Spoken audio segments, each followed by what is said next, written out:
Hello everyone, this is Kerry from Your Level Best, and today we're doing a recipe called Bigos. Now Bigos is a Polish recipe, and I know the recipe that I based this off of pretty much said this is the Polish national dish. So it is Polish, it's a wonderful dish, and I was inspired actually by Chef John over at Food Wishes when I actually watched his video on how to make Bigos, because I looked at it and said, oh, that's a stew. We love stews around here. This would be a great recipe to adapt, because I thought this recipe, because if you actually look at the recipe I based this off of, and if you go and watch Chef John's video, this particular recipe has some great things for it and some not so great things going for it. The not so great things are the Polish sausage and the bacon. And of course, the sauerkraut. Now, I love all of those things. Those are what make a lot of things taste good, but it's not necessarily the fat. I mean, fat is not an issue necessarily. It's more about the sodium. When you're using processed meats, I've talked to you about this before in previous videos, but when you're doing processed meats, the sodium goes through the roof. And then top it all off, sauerkraut, and you're like, well, what's wrong with sauerkraut? It's just fermented cabbage. But if you know what goes into sauerkraut, that actually is just cabbage and salt. And all of those things combined, when I did the original stats, and you can see that on the blog post, the original stats for this recipe I'm doing, I mean, you're talking over 1,000 milligrams of sodium per serving. And I'm sure there are going to be some Polish grandmas out there going, oh my gosh, don't change my recipe. Because yes, those are all things that are good. I'm a card-carrying German girl. I love my sauerkraut and I love my wurst and sausage. It's awesome. But when you're trying to live a healthier lifestyle, you shouldn't have to give up stuff. And what I'm suggesting with this video is I'm going to still make a great Bigos without all the unhealthy stuff that goes into the original recipe. So I know it may not be 100% traditional, but what I want to show you is a healthy version of a recipe that doesn't suck. Because one of my pet peeves about a lot of healthy recipes, and I'm not saying this happens for all of them, but one of my pet peeves about healthy recipes is they take all the taste out of it and say, hey, we got, it's low fat, it's low sodium, but then you make it and it's like, man, this tastes terrible. It tastes flat, it tastes like cardboard. And especially when you're doing an ethnic dish, you don't want no flavor. So that's what I'm going to show you how to do with this dish. And also, just so you know, some of the good things that are going for it, of course, is the cabbage and the carrots and the onions and the mushrooms. So those are all good things. And I actually am replacing the sausage in this, of course. So let me go over the ingredients I have in front of me. I have a huge head of cabbage that I have chopped up. Now I am replacing the sauerkraut in this recipe, and I'm using a full head of cabbage that I've shredded. This will all go down when you cook it. I also have some beef, and this is actually cubed pot roast. I also have my homemade kielbasa made with ground turkey and seasonings, no salt, and you can check for the recipe on this on the website. I also have some caraway seeds, some paprika, some bay leaf, some thyme, some marjoram, and a little bit of allspice, of course some garlic, some red wine, carrots, mushrooms, and onions. And I've got some chicken stock here, and I'll show you one secret ingredient to help make this taste a little bit better and more authentic, as well as some plums that I will add at the end. So first, let me go over and start this recipe. So I've got some olive oil in the pan here that I've heated up.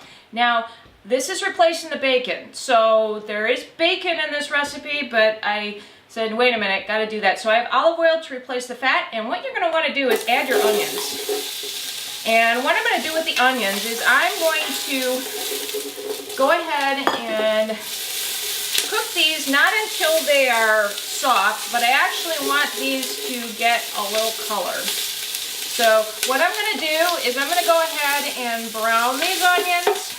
And then I'm also going to add the mushrooms. Once these are brown, I'm also going to add the mushrooms and let those cook down and soften. And I'll show you what it looks like when it's done. Okay, now as you can see, the mushrooms have softened and the onions have browned. So the next step is to actually brown the meat. So what I'm going to do first is I'm going to put in the homemade sausage, and I'm going to start breaking this up a little bit just to get it going. And then once I break this up,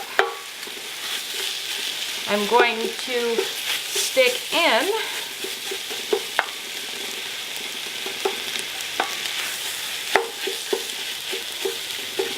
there we go. I'm going to then stick in the stew meat. And then what I'm going to do is I'm going to keep breaking up the sausage, and I'm going to make sure that my stew meat is browned on all sides, and I'll show you what it looks like when it's done. Okay, I'll show you what this looks like now that the beef is brown, and of course the turkey kielbasa is also brown. And by the way, if you think that, oh, she's making kielbasa with turkey, it's not gonna smell or even be close to kielbasa, my God, it smells like kielbasa in here, trust me. So everything is brown now. So what I'm gonna do is I'm actually going to start wilting my cabbage first, because I have a whole head of cabbage here. So it's going to take me just a minute, so I'll start putting it in. And it's just easier because if you try and do this all at once, you're going to end up driving yourself crazy. So I've now placed half my cabbage in here, and I'm going to let this wilt for a second.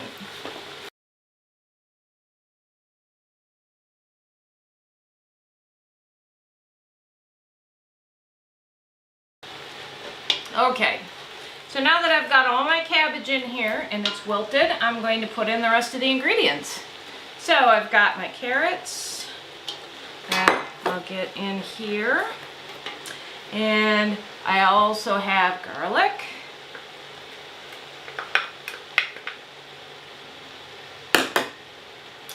And the caraway seeds, the allspice, the paprika,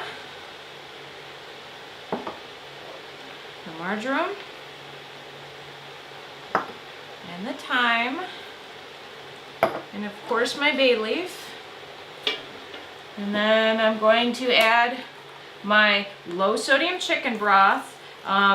I'm not able to get low sodium beef broth where I shop, but chicken broth works just as well. And plus you still have all that beefy flavor from the beef that's in here, so you still have some of that. And of course I'm going to put in my red wine. So what I'm going to do now, I'm going to stir this up, get my stuff in here so that it's all in there. And what I'm going to do is I'm going to simmer this on low for 2 to 3 hours. So this is actually going to cook for a while. So you want to cook this on low for 2 to 3 hours. That lets everything cook down, all the vegetables will soften and the flavors will meld. And then I'll show you what it looks like when we're ready to finish this off. Welcome back. It's been 2.5 hours and this looks amazing. It's cooked down quite a bit, but wow, this looks absolutely wonderful. But there are 2 things left that I have to add to this dish before it's completely finished. Number 1, I'm going to add some dried plums or prunes. They get a bad rap in this country, but these are really sweet and lovely, and will add a dimension of flavor to the dish. So I'm going to add these. And the other thing I'm going to add here, which is probably going to make the folks who are very purist about this recipe, they might get a little, oh my God, what is she doing? But I'm actually going to add some vinegar. This is the secret ingredient, and here's why. I know on the original recipe for this, if you go to my blog post, you can actually click the link to the original recipe. They said, don't use sauerkraut that's been made with vinegar, because they're like, oh, it's not going to be very good. But here's the problem. When you take out the sauerkraut, you also take out that bite, that fermented bite that vinegar or the fermentation provides. So what I'm doing is actually adding a little bit of white vinegar. Now, you don't need a whole heck of a lot, but just enough to give that fermented bite to the dish. So I know there are purists that say, don't do that. Oh my gosh, you're ruining the dish. I disagree. I think you need to add that dimension back in because we didn't add the sauerkraut. So I'm going to go ahead and add that in and stir this up. Now, you notice that I don't have bowls out to serve this, and there's a reason why. So I'm actually going to let this sit and stay warm for a little while longer. It's going to be a while before we eat this because I want the flavors to really meld. And this is even better if you make it the night before and you chill it and eat it the next day. But I'm going to wait a couple of hours to see this and eat this. So, take a look at everything that's in the pot. My gosh, it just looks beautiful. The meat has gotten tender. All of the cabbage has cooked down, and the plums, the dried plums, will actually warm up a little bit as it sits, as well as the carrots are soft, and oh, it just looks so good. The red wine has intensified, the broth is thickened. It's a beautiful dish, and I can't wait to eat this, but I'm going to wait a little bit longer before I serve it. So I'm going to keep it warm, let the flavors meld a little bit, and I hope you actually try this. And even for the purists, if you need to eat healthier and you don't want to give up some of your favorite dishes, I suggest you give this a try. You can add a little bit more salt if you like. It's actually, perfectly fine. I've got the sodium very low in this, so if you want to add a little bit, be my guest.